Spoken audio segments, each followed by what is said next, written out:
ನನಗೂ ಹಂಗೆ ಏನು ಕಷ್ಟ ನೋಡಲಿಲ್ಲ. ಏನೇ ಇದ್ರು ಕೆಲಸ ಮಾಡಬೇಕು ಅಂತ ಅಸಿಸ್ಟೆಂಟ್ ಡೈರೆಕ್ಟರ್ ಆಗಿ ನಾನು ಹೇಳಿಲ್ಲ, ಮಗ ಅಂತ ಕಳಿಸಿದೆ. ಅಲ್ಲಿ ಪ್ರೊಡಕ್ಷನ್ ಬಾಯ್ಸ್ ಜೊತೆ ಕೂತ್ಕೊಂಡು ಅವ್ರ ಜೊತೆ ಮಿಂಗಲ್ ಆಗಿ ಫಸ್ಟ್ ಅಸಿಸ್ಟೆಂಟ್ ಗುಡಿಸೋದು, ಕ್ಲೀನ್ ಮಾಡೋದು, ಎಲ್ಲ ಬಿದ್ದರೆ ಬಿಡೋದು ಅವೆಲ್ಲ ಮಾಡ್ತಾ ಇದ್ದೆ.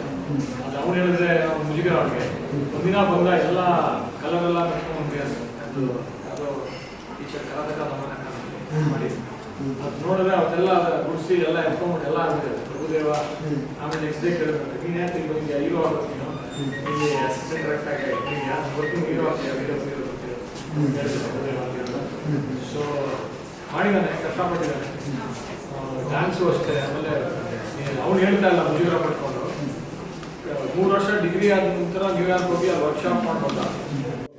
ಗೌರಿಯ ಕಥೆ ಮತ್ತು ಗೌರಿಯ ಜೀವನವನ್ನು ಇವತ್ತು ತೆರೆ ಮೇಲೆ ಕಾಣೋದು, ತೋರಿಸೋದು ತುಂಬ ಕಷ್ಟ ಸ್ಥಿತಿ.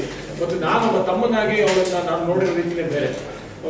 ಒಬ್ಬ ತಮ್ಮನಾಗಿ, ಒಬ್ಬ ಪತ್ರಕರ್ತೆ ಆಗಲ್ಲ ಅಥವಾ ಒಂದು ಆಕ್ಟಿವಿಸ್ಟ್ ಆಗಲ್ಲ, ತಮ್ಮನಾಗಿ ಬೇರೆ. ಅದನ್ನು ತೋರಿಸೋದು ತುಂಬ ಕಷ್ಟ ಆಗುತ್ತೆ, ನ್ಯಾಯ ಒದಗಿಸೋಕ್ಕಾಗಲ್ಲ, ತುಂಬ ಕಷ್ಟ ನನಗೆ.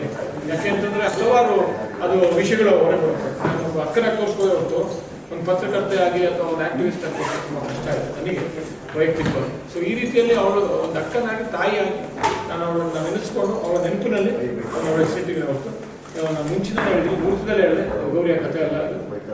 ನಾನು ಯಾವುದೇ ರೀತಿಯಲ್ಲಿ ಅವಳಿಂದ ಆ ಹೆಸರಿಂದ ನಾನು ಅದನ್ನು ಒಂದು ಗಿಮಿಕ್ ಮಾಡಿ ಬೆನಿಫಿಟ್ ತಗೊಳ್ಳುವಂಥ ಒಂದು ಪರಿಸ್ಥಿತಿ ನಾನು ಯಾವತ್ತೂ ಮಾಡಲ್ಲ.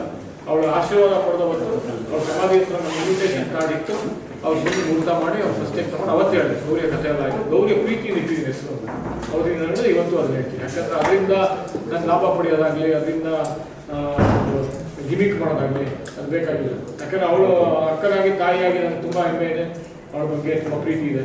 ಅದಕ್ಕೋಸ್ಕರ ಆ ಹೆಸರು ಇಟ್ಕೊಂಡು ಅವಳ ನೆನಪಿನಲ್ಲಿ ಹಲವಾರು ಜನ ಮತ್ತೆ ಗೌರಿ ನೆನೆಸ್ಕೊತಾರೆ.